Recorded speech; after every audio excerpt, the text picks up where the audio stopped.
what I thought we would talk about this week, because every week I like to tell you what's going on, but then I like to give you some additional information. Sometimes it's about baking, sometimes it's about business, sometimes it's about whatever I feel like.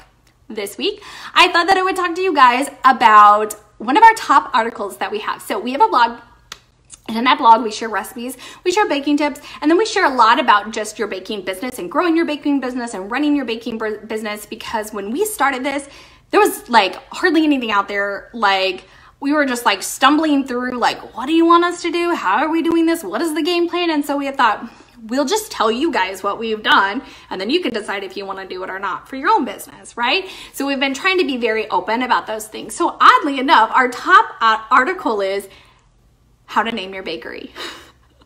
Now, some of you guys have asked us before, like, where did you come up with your name? And I wish I could tell you, like, it's this amazing story and all of these things behind it, but it's not that interesting at all, actually. I mean, we talk about it in this article, and we give you a list of ways to come up with a list of names for your bakery. But this is how we did it. We used a name generator. Yeah, a name generator. And so if you've ever used a name generator, you like go there and you like type in words. And so we typed in some random words and it generated a big list for us, and we started picking out lists. We came up with a couple on our own. They did not make the list compared to the word generator, go figure. And so what we did is we came up with about 5 to 10 names. And then we started asking people, like, what are your favorite names? We kind of like gave people the list, started getting opinions, see what people like, see what we like, and go from there. And we narrowed it down to 3 to 5 names. Once we did that, we started searching online to see like what social media handles are available. We all heard about my Facebook story.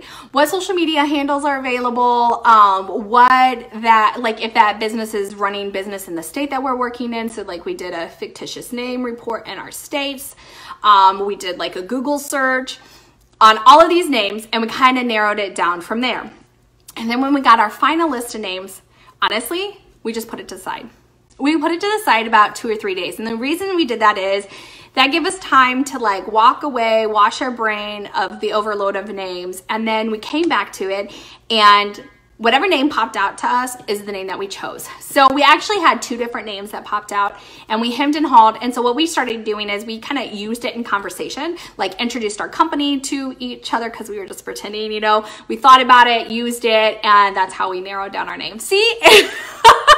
It's not as glamorous as you would think, but there are all kinds of different ways that you can come up with your own bakery name, from using family names, pet names, your location, all kinds of things. And like I said, the article is in the description. You can go there. Hi, Kylie. If you're really like, I would love to know what you guys or how you guys came up with your name. But that is it. There's nothing super special at all.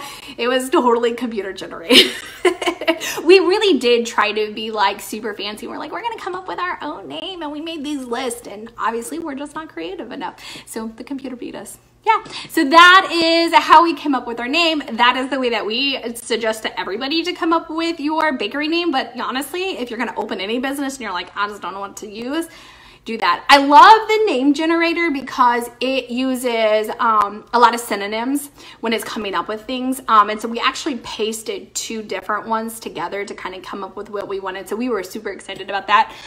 So that's what we suggest for you guys. All right, so I am not going to be on here much longer. I just wanted to tell you guys how excited we are about that retail space. We really hope that you guys will come and connect with us in November. We're so excited. Keep an eye out for all the things that we are going to be talking about and kind of doing leading up to the opening. Like I said, we've got this 5-day bake along challenge that we're working on, and a few other things that we've got up our sleeves. So we're super excited about that. We've got that event that we're doing in the community. We're so excited to be in the community supporting everybody. It is a back to school event. It's going to be on August 29th from 10 to 2. Again, the address is 3207 Merrimack Street, and that's St. Louis 63118. If you guys want to come out and say hi, we would love that. Some more news coming up. School, yes, we're all back to school, which means that you guys probably haven't thought about the holidays, but We have been. And so we are working on our holiday menu, and so we will be rolling that out for you guys in the next couple of weeks. We are excited to bring some treats and stuff to you for the holidays, so keep your eyes peeled for that. We just got all kinds of things coming out for you guys. You should totally keep following us on Facebook, Instagram, Pinterest, and Twitter. Let's talk about that. Facebook is the only one that we are at Perfectly Pastry Bakery. Yes, I know. All the other ones are at Perfectly Pastry. So definitely connect with us so that you can keep up with everything that we have going on. If you're watching this live and you haven't liked or followed us on Facebook, like, that's really weird. You should do so. So I highly suggest you like. And honestly, if you love watching my lives, which I know you do, hit the notification button so that you can be notified when I go live. I go live every Wednesday at, well, it's 1 o'clock for me, 1 Eastern Standard Time. It is 12 o'clock for those of you who are on Central Time, which is where a majority of our customers are actually at. So like I said, I'm in Florida, my mom's up there, so that's why that difference is. So I go live every week because honestly, I love just getting on here. I love seeing all you guys. I love talking to you guys. If for some reason I like showed up in your news feed and they're like, hey, watch this live, and you're like, this girl's crazy, like and follow me anyways. I would love that. All right, you guys have a wonderful rest of the week, and I can't wait to talk to you guys next Wednesday. Bye.